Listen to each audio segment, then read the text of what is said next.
Good afternoon, everyone. My name is David Bikman. I'm with the Village Coalition. The Village Coalition supports Portland's existing autonomous tiny house villages and works to establish new villages. So I'll just start with an introduction with our first panelist. We'll just let some folks come in.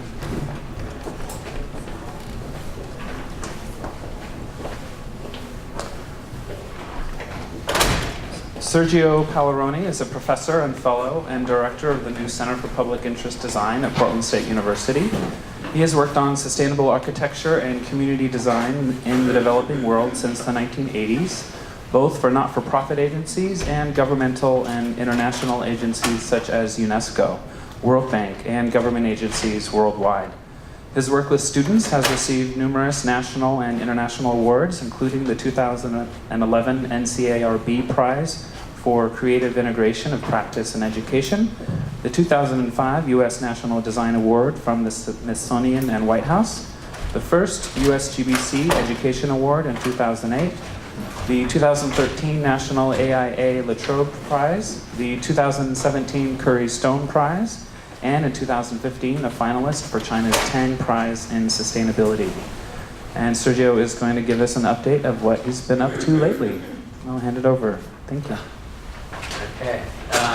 Well, it's all the work of the students. So, again, or I should stand it there. Okay. This way I can see. Okay. Let me see. Can I run it from here? Yeah. Okay. Let me see. Is that it? Can everybody hear me anyway? No. Oh, yeah. Okay. Go. So, so I just called it. I could have called it a lot of things. Social impact housing is an imperative. So we've been doing this for a long time. In the UN, I worked in war zones and in emergency relief, post-earthquake, war zones, things like that.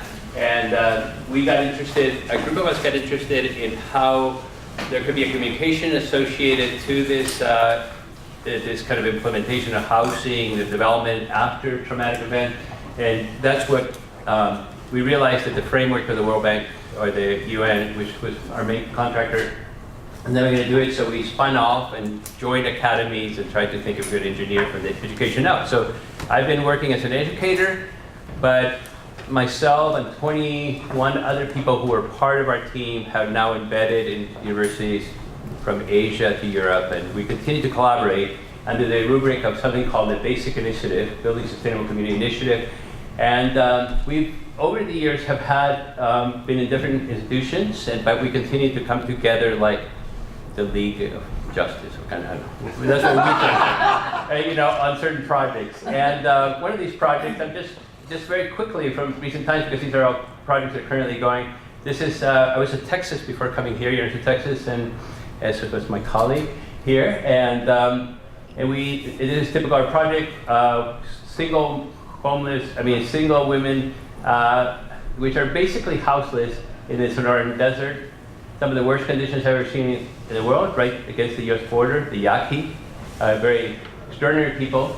And 72% of households headed by women with the men never returning kind of thing. So this is typical of the kind of work and clients we've taken over the years.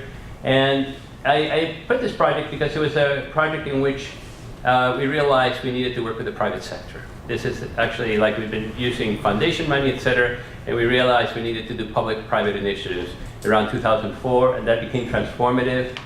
And the resulting thing was a microcredit lending project, which allowed families these women to save as a group of 20, so that they had a support group, go through, save money, buy a house over time, get support from the architects, et cetera. And then that group would stay together 5 years, and then in 5 years they owned a home, what we would consider now a tiny home. And we provided a set of possible house designs based on sustainability, each house independent, but also be able to be funded. And we tested it in the field. We just kind of built them and that way tested them. And this, and inaugurated them, etc. It was beautiful. This was the time we were doing the project with the Rural Studios, I guess, and you can tell from the crazy, beautiful gates. That project actually gave us an insight into a lot of things that we didn't expect. Because the microcredit lending worked better than we expected, because it was kind of inherent to the nature of people. And so creating systemic solutions, which include economic, became central to that. And by 5 years into the project, we had actually accumulated enough money, even from this microcredit, to get a matching grant from the Bear American Bank of $1 million. We had accumulated $1.5 million, if you can believe it. We got $1.5 million, and it's now a permanently funded project. And we use that model across the border. So this is interesting. We think of the United States, we're influencing out. This is, we're learning from outside and bringing it back if we can. We use those lessons in Katrina, which hit about the same time, into creating a system of waste at a time when nothing could be built, which led us to build impossibly small houses that fit under the radar of coming to be permitted, but also furniture. And so these are like houses where they could claim the lots for people who would have to be rebuilding, and eventually leading to a housing program, which has now built a couple hundred houses under the wise guidance of David Purse, who's extraordinary, based in Biloxi. So basically, we set up here, learning from the economic model, we set up the economic model around waste management, the green project in New Orleans, and out of that, in federal grants and things, created an economic model which then led to the financing with the private sector bank loans of the houses. And you can see a house. This house is 93% waste, and interior is windows managed. And of course, as I said, this was also partly funded by creating a furniture business, which went corollary and became the Katrina Furniture Project, etc. So, being in these projects, we've actually, in the last few years, gone back in parallel with Texas. We had to look at what is necessary. And in 2004, we started at Texas. It's called Alley Flat Initiative, which I heard somebody presented on today. I was thinking, wow, that's a life of its own. And so I'm very thankful. And we began to look at the banking system. We talked to the cities, how do we change the regulatory system, and began to look at it as all the aspects you need to look at in terms of getting housing in play in an environment that was really not geared at that moment for infill housing.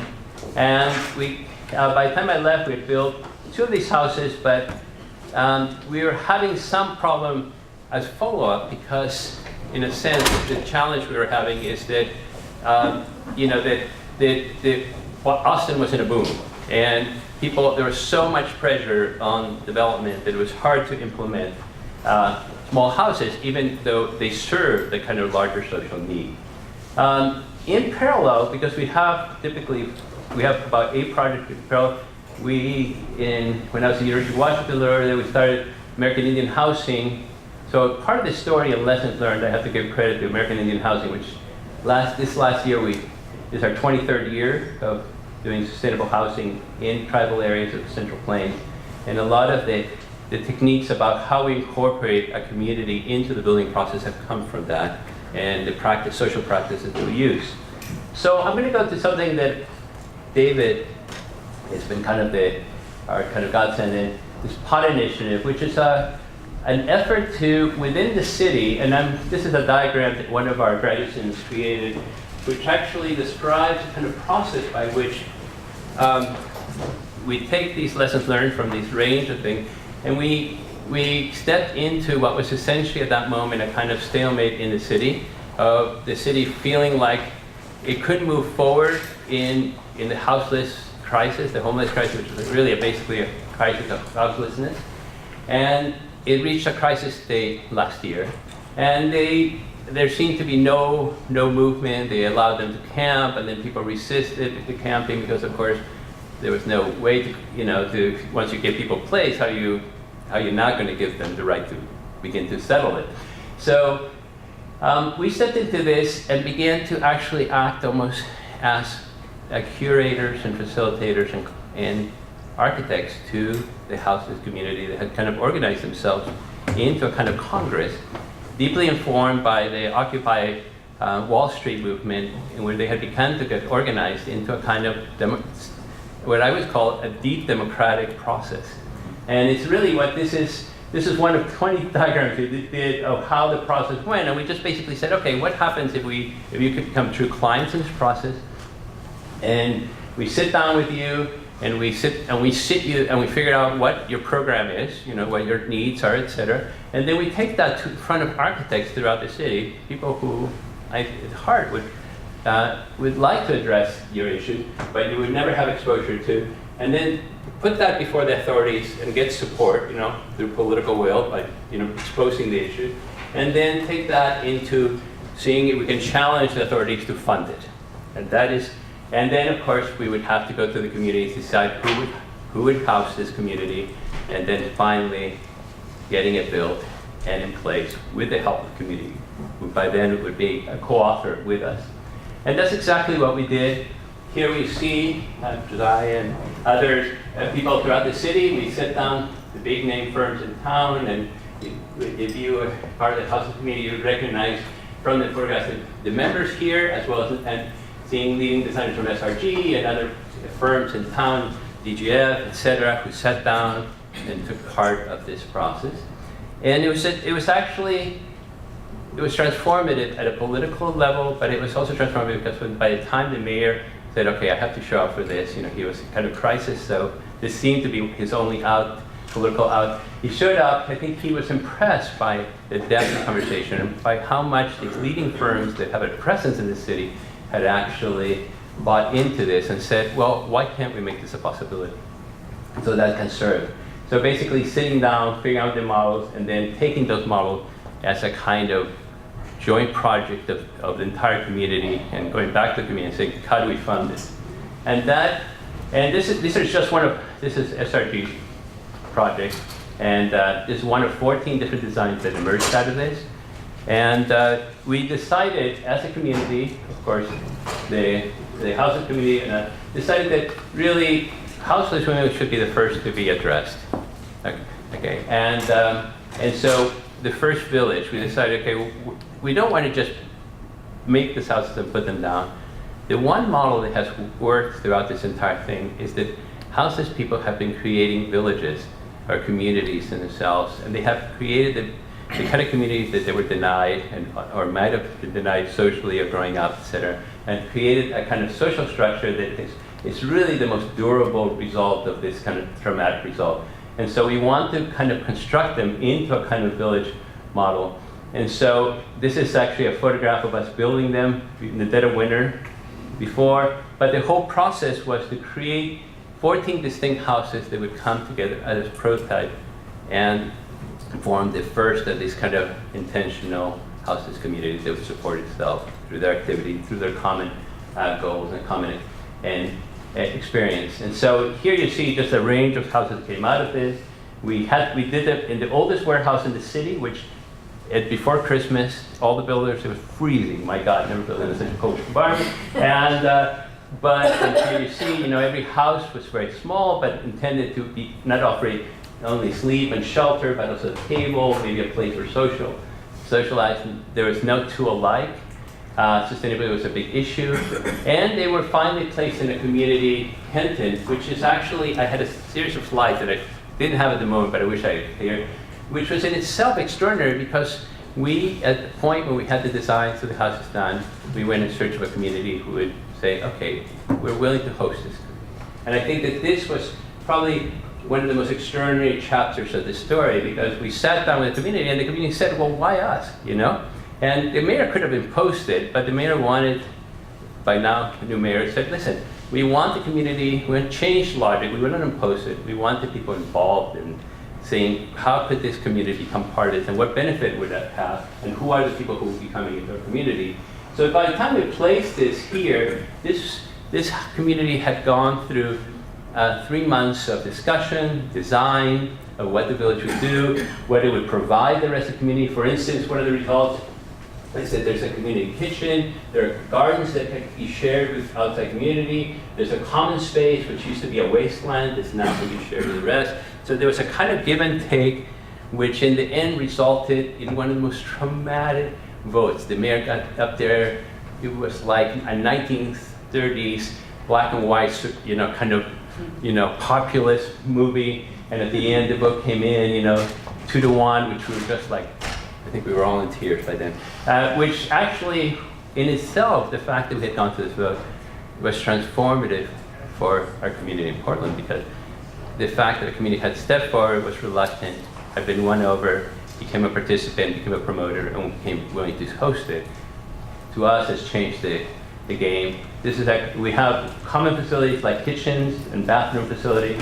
They're movable, like the thing, because we have temporary residents. This is basically being temporary good. But now we have moved to the next stage, which is we are now building a veterans village, and hopefully many more. It looks, from talking to David, many more. So the idea, the discussion has changed. This has become one of the bright spots, and what it continues to be the ugly underside of what homelessness is, houselessness, I should say.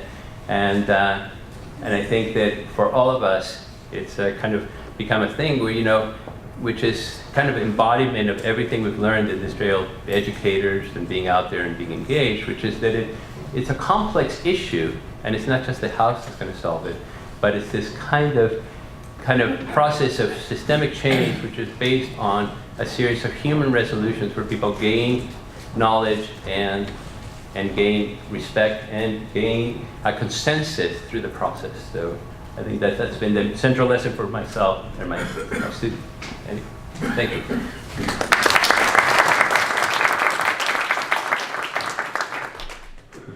Oh, how do we do it? They're just each other percent, right?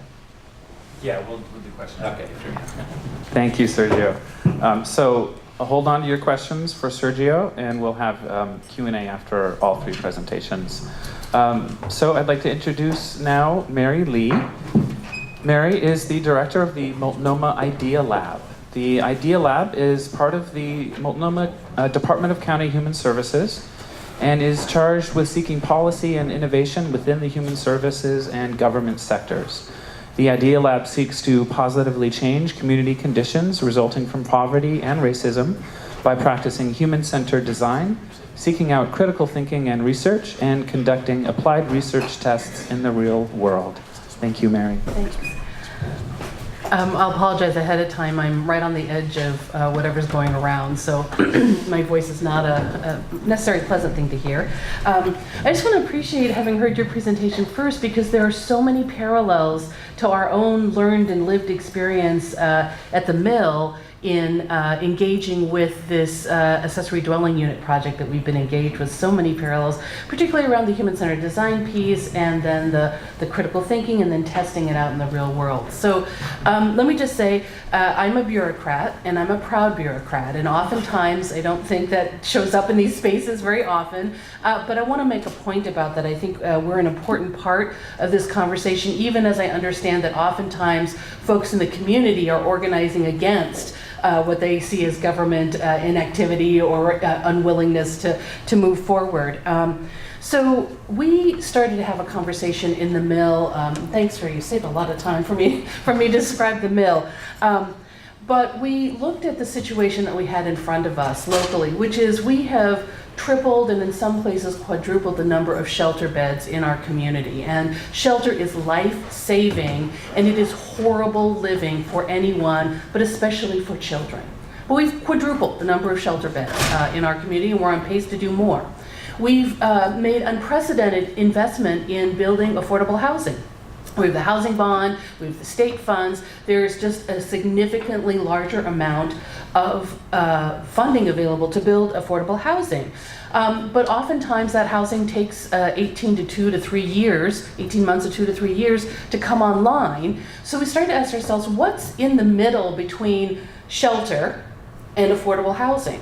And so we looked at a couple of places, and again, I see some lines with you. We looked at what FEMA does in an emergency, right? They have to house 10,000 people. What do? Well, finally, when they get their act together, they plop a bunch of trailers down in a field, and the trailers are not healthy, they're not sustainable, but people are housed very quickly. So we looked at that concept of treating the homelessness that we experience in this community as really an emergency, which means that we would move faster. We would have have a sense of urgency in terms of our systems. And then we also looked at a program that we operate here in Multnomah County where we partner with private owners of apartment buildings. And we say, we'll come into a relationship with you where we will give you money to weatherize your apartment building if you will commit to keep the rents on those units at an affordable rate for the next 10 years. And if you do, then you get to have in essence, the loan. If you don't, you pay us back the money that we gave you to weatherize your building.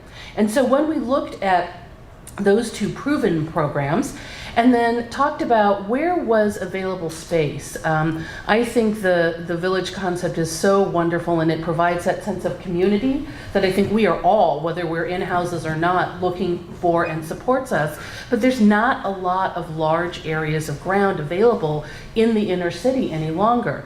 So we started to think about where is either unused space or underutilized space, and we thought about the backyards and frankly the attics and the basements of single-family dwellings here, particularly in Portland. And through some of our human-centered design processes and practices, we are very novice at it, but we went there, we talked with private developers, we talked with homeowners, and we talked with families who were living in our family shelter, and came to the idea of brokering partnerships with private homeowners to host an accessory dwelling unit in their backyard for a period of 5 years, during which the homeowner receives no rent, no income, no profit from the dwelling itself. They rent to the families that we identify through our existing systems of care for homeless families. They don't get to choose who they rent to. And at the end of that 5-year period of time, the ownership and the use of the ADU reverts to the homeowner. So that was our idea. Excuse me. And we thought, oh, so simple. That shouldn't take us very long. And we had this idea, we're going to do a 100-day sprint, right? We're going to build it. We're going to figure it out. We'll put the homeowners together. Now, 9 months later, I can tell you that we're still working on it. We're very close to figuring things out. We're doing a test of 4 units. We believe that once we get those 4 units done, we will have enough information and data to be taking back to the elected officials and to funders, frankly, to really come to scale on this. And for us, we would like to see at least 300 of these dwellings in sort of the next ramp up to the scale, and we think we can do it. We think we have the cost and the price point down. We think we have the time from development to construction to someone being in the unit down. And we think we have figured out the legal ramifications, of which there were significant ones that we just didn't even anticipate until we started to go into the test. And frankly, that's what's taken so long. One of the things we didn't think about was the federal tax liability. We thought we had it all figured out. People weren't getting any profit, so why would they be taxed on it? Turns out that had we not done anything around the relationships, the homeowner could have ended up with a $25,000, $30,000 tax hit at the end of the 5-year period of time without having received a dime of income. But we've worked on things like abating the property taxes on the increase in the value on the plot with the county tax assessor. We've also worked with the city of Portland in waiving the sewer and development charges and fees, partially out of the state of emergency that city of Portland declared, but also because of the partnership and the process of being in a test. We also had funding from the Meyer Memorial Trust, which is a local foundation here, because they are interested in testing this concept. I think we are all, partially probably why you're here, taken with this idea, can we use different types of housing and approaches to try to address the needs that we have in our community? So what we've learned is a couple of things. The first thing that we learned, and again, I'm going to be here fairly apologetically about this, is that government innovation can be done, even within the bureaucracy. And I think sometimes the government innovation are thought about as an oxymoron, and really the job of bureaucracy is to replicate itself and to continue to manifest itself. But our experience has been that when we offer the opportunity for our fellow bureaucrats in various systems and bureaus to engage with us in a what-if conversation, they are responsive and interested in wanting to be in that conversation. So I would just say to all of you, don't give up on us. try to figure out how you can come up alongside of allies within government, because that is where the money is, in large part for homeless services, right? And so if we can't leverage those resources in ways that we in the community think make sense, and we've tested and proven that makes sense, we're missing out on using a really large resource. So I think that is really important to remember, that innovation can be done in government. The second thing that is very important that we learned, and I'm super curious about this, we had over 1,000 homeowners apply to participate in our program. And that was without any outreach, without any solicitation, without any details about the project at all. We just said, what about ADUs in people's backyards for people who are homeless to be able to be housed? And we had over 1,000 folks said, I'm at least interested in getting more information about that. That was shocking to me. I thought we would get maybe 100-200 people, and then we'd figure out our 4. There is something about this idea that had people say, I am willing at least to consider to risk my largest, greatest asset, my home, in order to help someone who does not have a home. And I can't think that it's just about getting the ADU after 5 years. 5 years is a long period of time. There are many other easier ways to get a tiny house built or an ADU built in your backyard. But I feel like there's something there with those 1,000 folks that is worthy of exploring. It would be great if someone could go out and have conversations with this group of homeowners and say, what about this idea captured your imagination? What about this made it seem possible for you to take action to try to end homelessness or help ease the burdens of homelessness in your community? And I think we would learn a lot that would give us some more information that would help us better target and refine our strategies. We haven't been able to do that just because our hands are full trying to get our 4 tests done. And let me just say, I'm neither a designer, nor an architect, nor a construction person, nor a person who understands all of the ins and outs of zoning. My education around the issue of the circumference of trees and how far around the circumference of trees that you have to make sure you don't touch in order to build something in your backyard was an interesting one. So there's lots that I don't know about these technologically things. But I think similar to yours, I believe in people. And I believe that when people can help, they will. And we have to figure out why those 1,000 folks thought they were at least interested to hear more, and figure out if we can replicate it or offer it in some other places. And certainly, if we get the opportunity to go to scale, we're going right back to that list of 1,000 and giving that opportunity out again. The last thing I want to say is that part of what our challenge, as we have seen it in the mill, is that lots of our systems thinking and design is really informed by this old American narrative of what it means to be successful and in a house, right? It's a single family dwelling on a certain amount of land with a white picket fence, and who's able to get that, right? So if you work hard at a family wage job, you can save enough to get a house, and then you start to pass that asset and that wealth down in generations, and that's how people move up. That narrative is no longer possible in today's world, in today's community, and yet lots of our thinking, unconsciously or not, is trying to find solutions to get us back to that old American narrative. And I think what's happening now is the new American narrative of what it means to be housed and be successful and be a family and a homeowner is struggling to emerge. It hasn't quite yet emerged, and I loved your presentation. I'm referencing some of the things, right? I think we've got to help birth that new narrative, because until that new narrative is birthed, we are not collectively going to be successful in figuring out what the new strategies are and what the new ideas are, because we're trying to solve a problem that is in the past and no longer exists. If we can figure out what that new narrative is, we can start to be better problem solvers, and we can start to be better strategists and idea generators, and that, I think, is going to make us help us have that great leap forward. I really hope that conferences and gatherings like this are a part of making that, and I believe it. I see it right here. But that, I think, is the challenge for both government and community, is to figure out that new narrative, use the tools that we already have and what we've learned in our own experiences, and then push ourselves forward into that new future and into that new goal.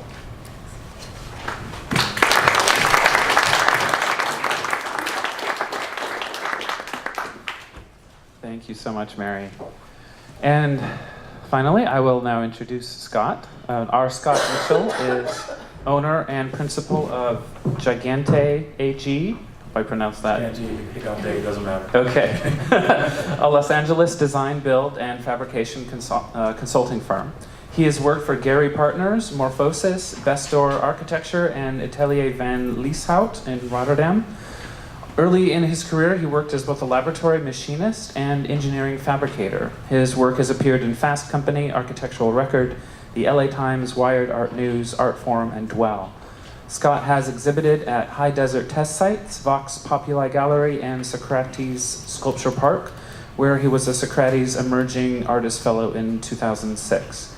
He is an assistant professor at the USC School of Architecture, where he's been teaching digital fabrication and design since 2007, and is currently on the advisory boards of 826 LA, a children's educational nonprofit, and MAD Workshop, a design education nonprofit. Thank you, Scott.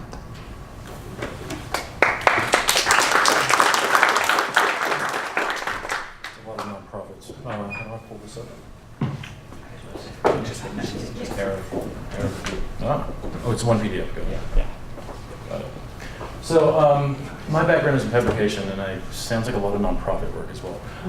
But this started out the Mad Workshop. My background is in fabrication, and I left architecture school very early after starting and said I don't know enough, and I went out and was really doing fabrication for years before I finally went back to finish school. And coming in, my tenure at USC has really been, I'm the professor that's in the shop. We have no real shop faculty. We have been buying more and more technology, and I'm just the one that's there. I was joking with Sergio that one of the professors there thought I ran the shop for 5 years before he realized I was a professor, and which I took as a compliment. This came, David and Mary Martin founded a Mad Workshop. David is a lifelong third-generation architect in Los Angeles. He and his wife really believe in design education, and they really believe in students making things. And the problem with most architectural education is that it's a very prescribed education. It's very confined. So for the first 3 years, they're really just going through this rote architectural education. And Mary and David have been great about kind of funding different projects through the school, and they were USC to the bone. They go way back. But in this thing, they said we need to do something practical. We have to do something real for Los Angeles, because Los Angeles has become an epidemic. I've lived in Austin, and I've seen how that's working. Portland I've been watching what's going on here for several years, but Los Angeles is something really incredible. Just the amount of homelessness in Los Angeles and California is just a few stats right now. But right now, Los Angeles is saying there are 50,000 people, almost 50,000 people on the streets every night. The actual count is probably more like 100,000 every night. It was up 23% in Los Angeles last year. In the Valley, it was up 36%. And the homeless are moving out of LA. They're moving to the suburbs. They're trying to get further and further away from Skid Row. The problem is that's putting them further from facilities that can help them. They're putting, really getting them out there. So one of the companies we work with, it's called Hope of the Valley Rescue Mission. They only do the Valley. And they built a recuperative care facility out in the far north part of the Valley that a few years ago, all the hospitals were getting tagged by dumping homeless downtown. As soon as they'd be discharged, they couldn't have a $3,000 a night hotel room, and so they would just dump them on the streets near Skid Row, near one of the missions. And so the hospitals get flagged every time somebody comes back through within a month. They will get fined. So they team with Hope of the Valley. Sorry, I'm trying to rush through this because I know we're running behind time. But they built a recuperative care facility and a full catering kitchen. They're charging the hospitals 10 cents on the dollar to have people come in. I have to say, I've never seen more amputees in my life, like very recent. It's a huge problem between cars and diabetes. It's an amazing thing. So we teamed up with them, but going back to Mary and David Martin of Mad Workshop, they came in and said, what can students do? And they knew of our fabrication background, and they said, what can students do in 15 weeks? We have to do something really practical. It can't be this critical research. It has to be something that's practical. And so we said, we're going to do emergency stabilization housing. And my teaching partner, Sophia Borges, really has skin in the game, has really has worked, lost her brother to homelessness several years ago. And I'm just somebody who builds things, and they teamed us up. We didn't know each other before that. Now we speak several times a day. But it's something where she was the real face of the program. I'm the one that hides in the shop, and she couldn't make it today, unfortunately. So I'm the face. In coming to this, we knew that LA had a serious problem, and that our bond measure that came through recently was a $1.2 billion bond measure Triple H, and $1.2 billion it got approved without a problem. The problem is that it's long-term, it's permanent supportive housing, which means past entitlements and permitting, that housing is 5 years out. And more people are on the streets every day. And LA is a specific problem, same as Portland, where we've had this issue where through gentrification, people are getting knocked off the lowest rung of the ladder and cannot get back on. Trying to find a house for under $3,000 in Los Angeles, there will be 25 people waiting. When you get between 3,000 and 4,000, you have a chance. I just went through this recently, and I'm just like watching it, just moving with my family, I'm like, this is ridiculous. So coming in, we knew we had to do something where none of these students had fabrication history at all. They came in from what I was saying, that 3-year program where they've never built anything. And so the first 2 weeks, we went through a boot camp. We brought in all these activists. We brought in people who knew everything. We brought in the planning department. We brought in LA Department of Building and Safety. We brought people from the Mayor's Office of Economic Opportunity. We went to Skid Row Housing Trust. We went through everything in downtown. They were on Skid Row for 2 weeks. And I think without that boot camp, this wouldn't have happened. So these are a few people that came through, and Betty Chin is one of the most incredible people working out of Eureka, California, because I didn't know the homeless problem in Eureka is just off the charts. Ted Hayes, Greg Klein, all these people, really important. Michael Malson was really important because he works with Skid Row Housing Trust. But the first project was actually having the students think about how people work on the streets. Betty Chin, the activist, came in and said, they don't think like you do. You're architects, but they're gifted builders, and they don't think like you. You have to understand their typology and what they're dealing with. And so the first thing was to actually have something on a shopping cart scale where it could be deployed at night, you could kind of secure yourself if you were off the ground. And between the first 2-week boot camp, by the end of the boot camp, they had built these, and they'd gone through the complete boot camp. This one was a $70 project. It was based on a shopping cart. It will bolt onto anything. It cost $70 total. Some of these obviously were more elaborate. Some were bicycle towed as pop-ups. Really elaborate things. These students had never built anything. This is 2 weeks into the project. We don't have the best facilities at USC. We are literally in a junkyard as our shop. It's just sheds. And we're piecing it together. But the second project with Greg Klein, who's an activist and artist out of Oakland, he builds these things out of, he'll find waste, and he's built about, I think, 40 to 50 of these projects so far, and puts them on the street. But what we had the students do is go out for a weekend and gather materials off the streets. And we filled the entire courtyard of the school with all this material, which infuriated a lot of people. But it was amazing to watch because the students came in and built. Over the course of 4 days, they built 3 small homes. And these were actually deployed. And the amazing thing was watching students get excited about building. Students that are purely theoretical, in Rhino every day, just working digitally, would come out, and it was just seeing active work done was something that really energized everything. But it did infuriate people, not just the trash in the courtyard, which we did clean up, but the fact that it was not critical work. It was not considered critical architecture. And it was insulting. I had people in meetings going like, this guy's building with trash. And I was like, well, that's really not a problem because we're building. Homes for Hope is the name of the project. Hope of the Valley was the rescue mission that we teamed up with. It kind of gave us our first insight into zoning, because we learned that we can build 30 and under by right in Los Angeles, which means we can house 30 people without a conditional use permit, which conditional use permit can also take 2 years. We can have something on the ground within 6 months if we get approval.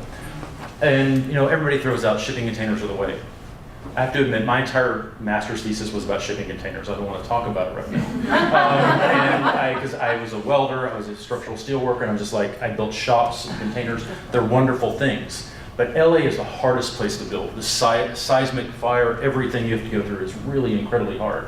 Whereas Texas, where I'm from, you can build anything and it's fine. And I have to say, the head inspector for LADBS would come through and he would just start talking about Wild West Texas and start doing this a lot. And I'm like, I get it. But we needed something that was worked within that modal framework where you could actually, 3 of these will fit on the back of a 40-foot trailer. They're built from the ground up. They're in aggregation, they can be stacked 2 high. They're seismically stable, they have temporary footings, and they're going to be factory built. So the idea, if you look at, as you look at them, it really comes into being it's almost like an igloo cooler in a roll cage. It's meant to be moved many times, and the whole idea was that, in talking to Hope of the Valley, when you would have people, we need to lease your property for a homeless shelter. When you say homeless, people's eyes glaze over. They don't want the conversation's over at that point. But to say, hey, they're temporary.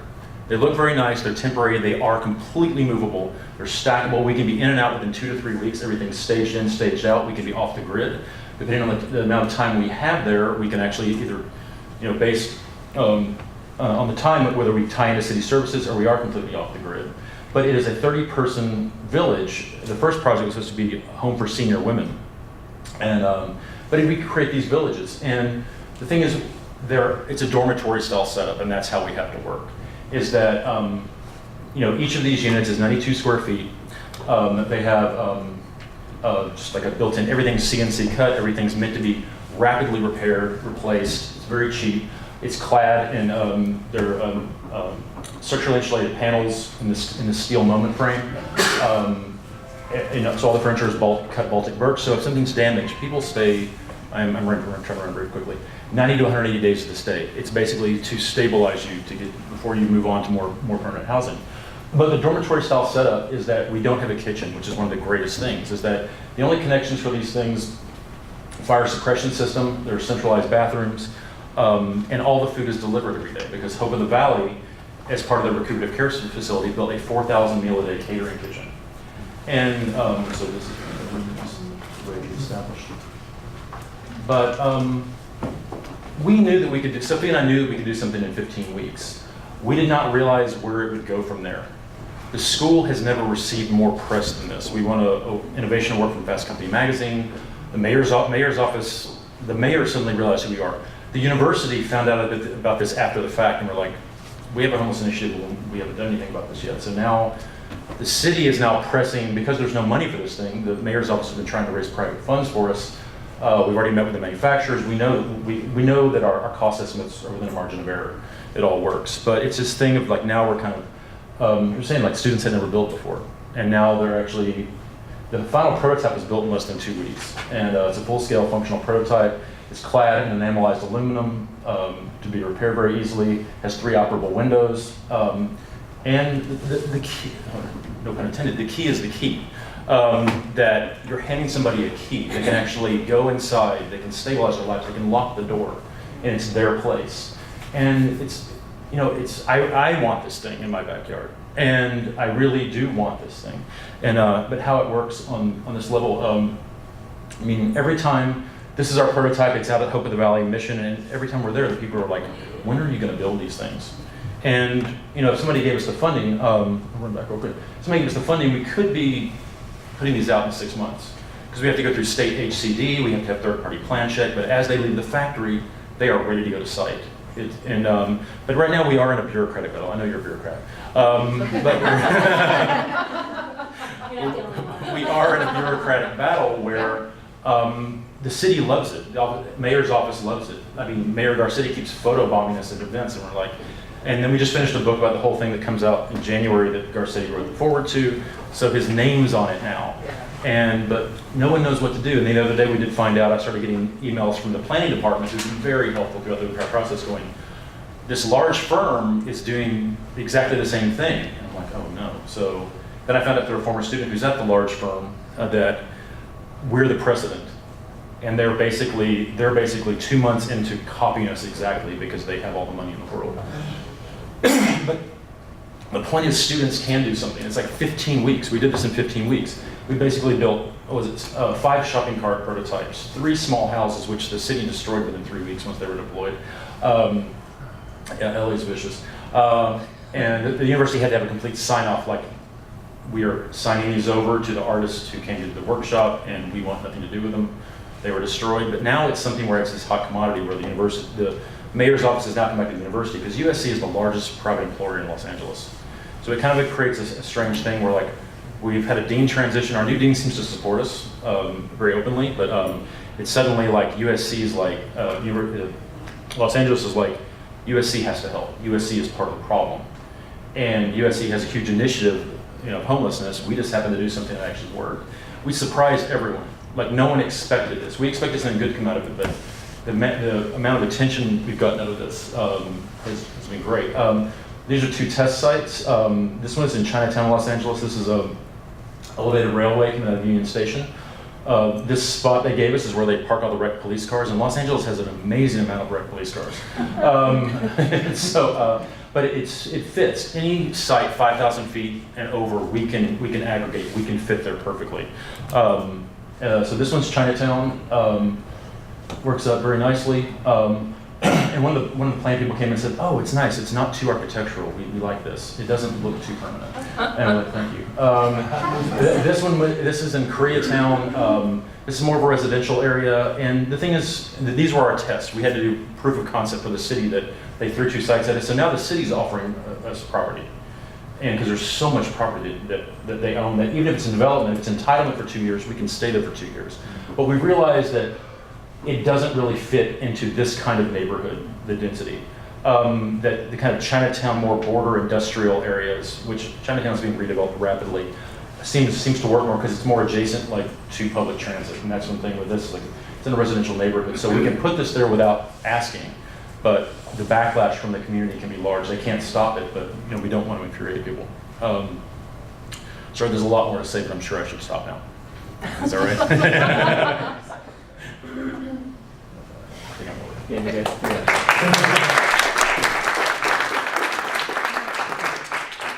Thank you so much, Scott. That is very exciting.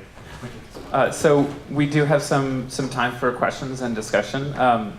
As we move into that, I want to introduce Melissa Castor. Melissa is a longtime resident of Hazelnut Grove, and she's also was recently elected to the board of the Overlook Neighborhood Association, which is the neighborhood association that Hazelnut Grove is within. So as you ask folks questions, please also feel free to direct questions to Melissa if you are curious about what it's like to live in a village, what it's like to build a village, what it's like to go from tents to hard structures, completely self-powered, and what it's like to liaise with a neighborhood association, which has mixed feelings, to say the least. So yeah, I'll open it up, and if you just want to introduce yourself also real briefly and sort of your name and where you're coming at. I'll just start geographically, so we'll start here and we'll just move back. Please. I'm Megan Gibb. I work at Metro here in Portland, Oregon, and I was wondering, Scott, how much is the cost for each of these units? Right now, we're looking at 25 to 30,000. Our first estimate was 25. The manufacturer came back with 30, and we were bargaining, but through economy of scale, we're hoping that it slides below that. And are you guys organizing the governance structure here, or is that? No, absolutely not. There has to be a agency that works with it. Hope of the Valley, if we do one in the Valley, they would actually be the service provider. Otherwise, Homeboy Industries is a large thing in Los Angeles, where they're actually, Father Boyle does an amazing work, but we're looking at teaming up with them as well. Somebody has to oversee these. And there is a question of ownership, like who owns these, because nobody wants to own them. Right. But somebody has to repair them. But the thing is, everything's a digital file, like if something breaks, they just make a new one. So the city's trying to figure all this out. They're supported, but not financially. Yeah. Each unit. I think that our prototype units, the whole village prototype, we're asking for $2 million for the first run. Orange sweater? Yeah, this question is from Marion. Very interested in your program for those ADUs in the backyard for 5 years for the homeless.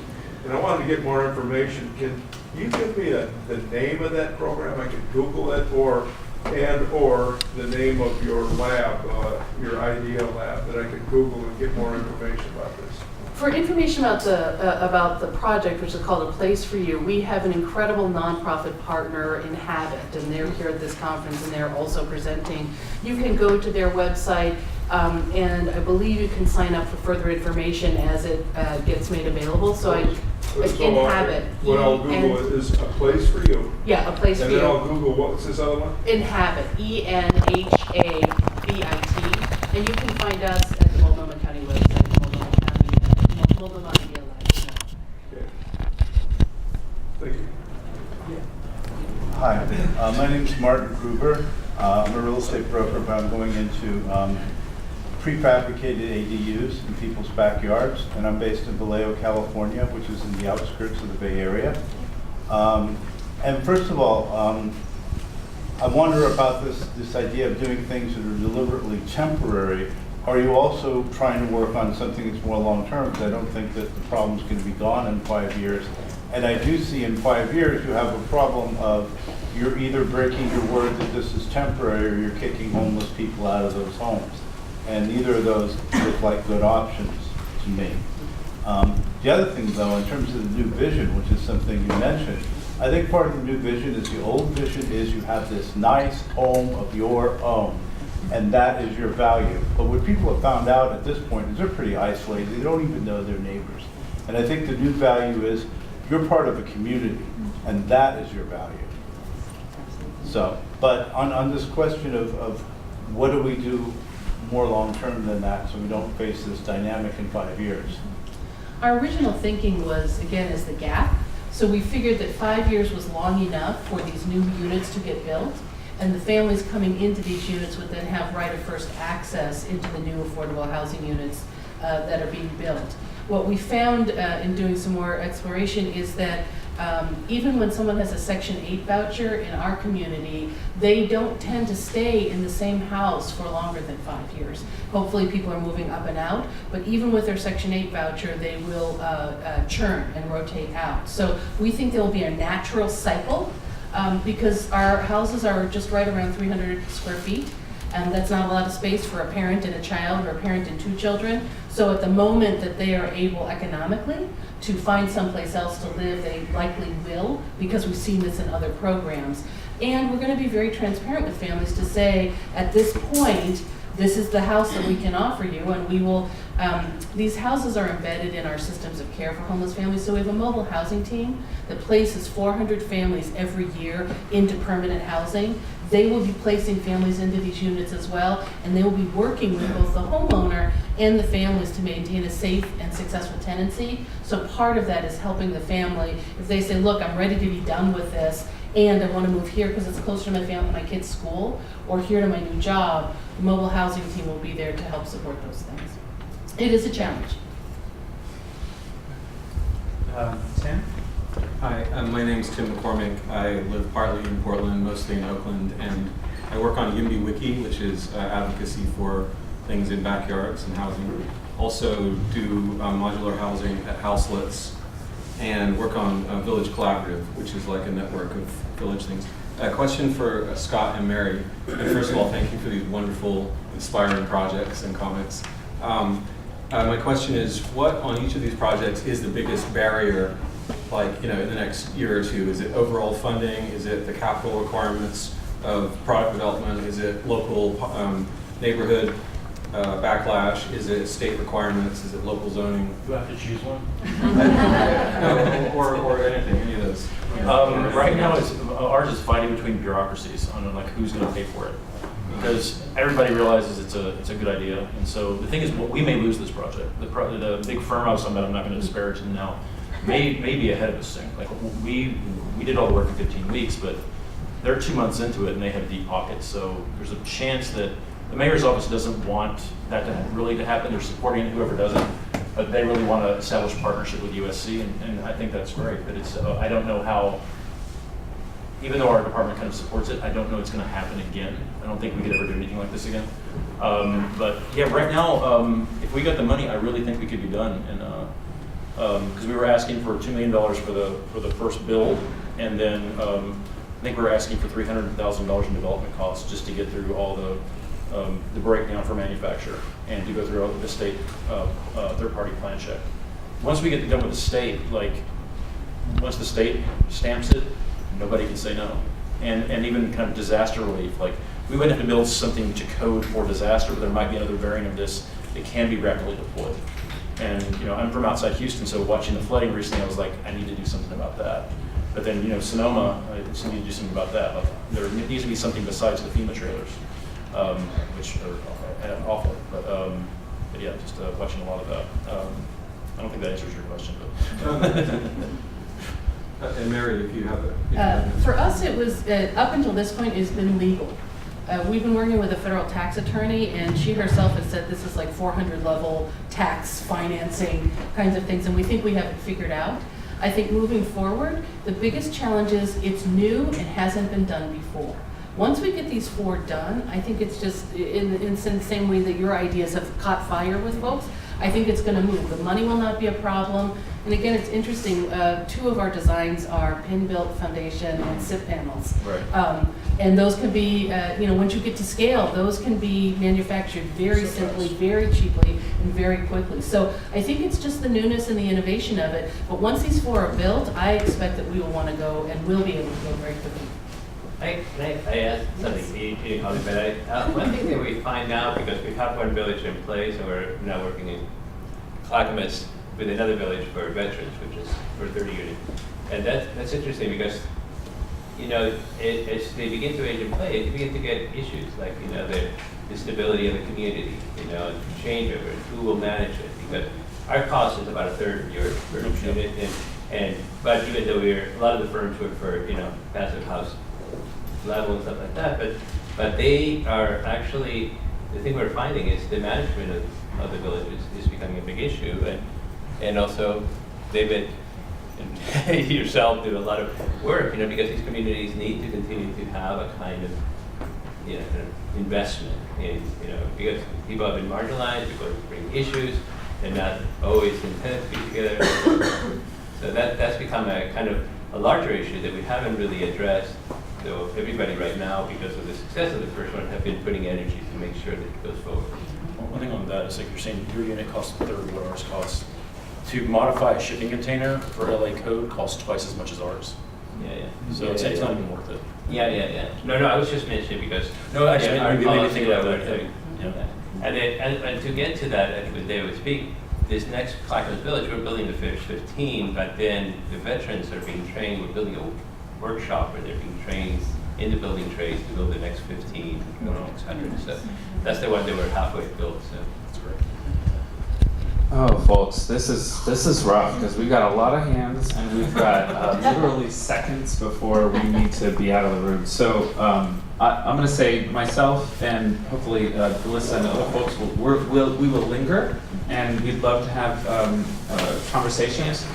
And I just, we've heard a lot about the technical, legal, architectural, financial obstacles, and I wanted to let Melissa speak to, from her perspective, what are you seeing as the challenges of really scaling the village model in Portland? Challenges are land. We actually tried to get land, and we were approved through the city. It was I forgot what it's called, but ODOT claimed it. So we already had the pods ready to go there, and so I ended up going to Hazelnut Grove. The challenges that arose at Hazelnut Grove were the city, not the city, but the Overlook Neighborhood Association did not want us there, not the whole entire neighborhood. There was a lot of negativity because there was no permit, and they said it was illegal. So they kept bringing up issues with different concerns to the city and filed lawsuits.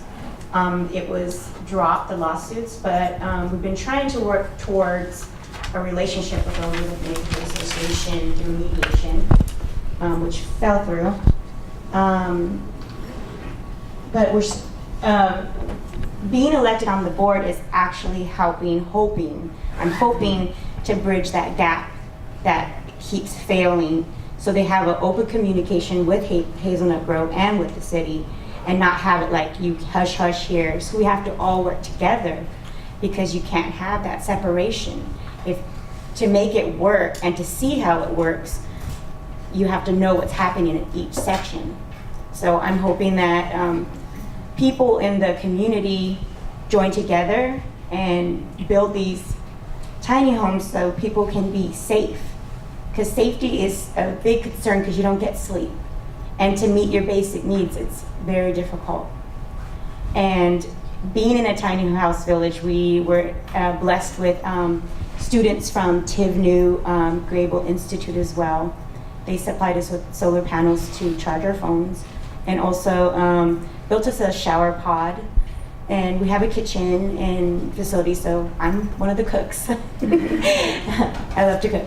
But the challenges that arise are getting everybody's in trauma when they come to a house. They're not used to even being boxed in. So the challenges from going from a tent to a dwelling is a lot of change for them. And just to help them adapt, just keep talking with them and work together. And hoping if we can solve these problems at this level in our communities, then our state, then hopefully we can solve this problem worldwide through compassion, love, hope, and empathy towards humanity. Thank you, guys.